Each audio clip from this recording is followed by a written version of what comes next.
Hello বন্ধুরা, আমার দৈনন্দিন রান্নাঘরে আপনাদের সকলকে স্বাগত।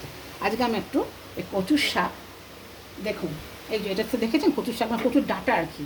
আমরা অনেকে এই ভাদ্র মাসে অরন্ধনের সময় এগুলো করে থাকি।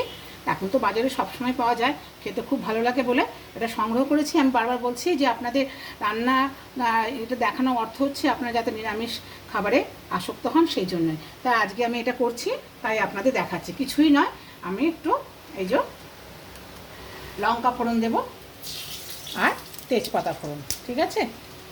আর এখানে কিন্তু একটু নারকেল মাস্ট, এই নারকেলটাও ফোড়নে দিয়ে দেবো, কেমন। ওকে, অন্য কিছু আর দিচ্ছি না। আর দেবো কি একটু হলুদ তো দিলেই সমস্ত তরকারিতে ভালো, এটা একটা ইনফেকশনও দূর করে, দেখতে সুন্দর হয়, এটা তো অস্বীকার করা যাবে না। আচ্ছা, তাহলে এটা দিয়ে আমি একটু বেশি কিন্তু নেড়ে একদম লাল লাল করার কোনো দরকার নেই, তাহলে কিন্তু এই স্বাদটা নারকেলের চলে যায়, কেমন। এই জাস্ট একটুখানি দিয়ে নিয়ে নেবে। আর এখানে আমি দেখুন দেখতে পাচ্ছেন ছোলাও এর মধ্যে সিদ্ধ করে রেখেছি, আর এটাও সিদ্ধ করে জল ঝরানো আছে। এবার এটা দিয়ে দেবো, কিছুই নয় রান্নাটার মধ্যে, কেমন। এগুলো দিয়ে খুব ভালো করে আপনি জলটা কিন্তু নেড়ে ফেলবে।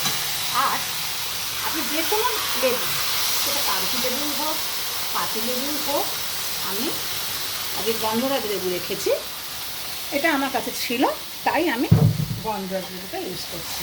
আর গন্ধরাজ লেবুটা আপনার নাও থাকলে ভালো, এটা তো সবাই জানেন গন্ধরাজ লেবুটা একটা গন্ধ সুন্দর থাকে।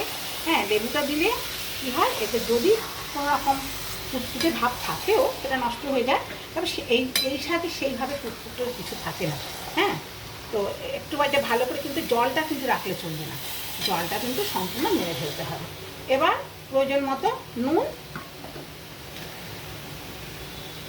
নুনটা বুঝে দেবেন, প্রথমে অনেকটা দিয়ে দেবেন না, কেননা জলটা মরে যাবে তো, সেই জন্য।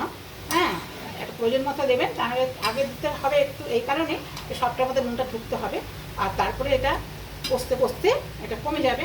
আর একটু চিনিটা একটু এতে বেশি লাগে, কেননা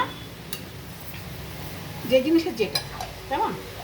আমি আরেকটু করে দেবো, আগে হয়ে আসুক, কমে আসুক, তারপরে দেখুন এখান থেকে স্বাভাবিকভাবেই জল বেরোবে। যতই অনেকক্ষণ ধরে আমি এটা সিদ্ধ করে জল ঝরাতে দিয়ে দিয়েছিলাম, কিন্তু তবুও কিন্তু এর থেকে জল বেরোবে, এবং সেটা কিন্তু একদম শুকিয়ে ফেলতে হবে।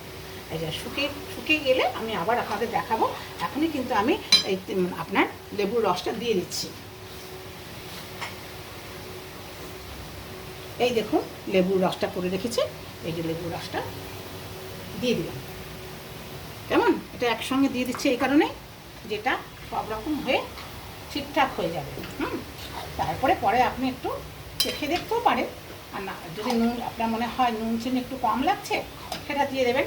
কোথাও কমই দেবেন, কারণ প্রথমটা কম দেবেন, কেননা কারণ একটু কমে যাবে, বারবার বলছি না, এত তো শাকটাতে এরকম থাকবে না, এতটা কমে যাবে, তো সেই জন্য একটু পরে দিয়ে এটাকে কমপ্লিট করবেন, ঠিক আছে। এখনকার মতো আমি আসছি, পরে ফিরে আসছি। এই দেখো বন্ধুরা, এই যে কচুটা ঠিক দেখুন, এই যে কড়া থেকে কিন্তু ছেড়ে আসছে, ঠিক এরকম হতে হবে। কড়া থেকে কিন্তু কড়ায় কিন্তু লেগে থাকবে না, কেমন। ওই জন্য একটু তেলটা বেশি দিতে হয়, নেড়ে নেড়ে নেড়ে নেড়ে এটাকে একদম শুকিয়ে ফেলতে হয়।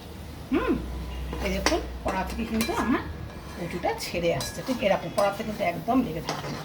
হয়ে গেল। এবার থেকে সামান্য ঘি দিলেও ভালো, না দিলেও ভালো, আমি দিচ্ছি একটুখানি, আপনি দিতেও পারেন, না দিতেও পারেন, অল্প, ঠিক আছে। হয়ে গেল। আর একটু গরম মশলা,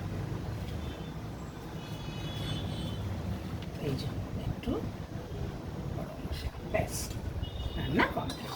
ঠিক আছে বন্ধুরা, তাহলে আজকের মতো এখানেই ভিডিওটা শেষ করছি।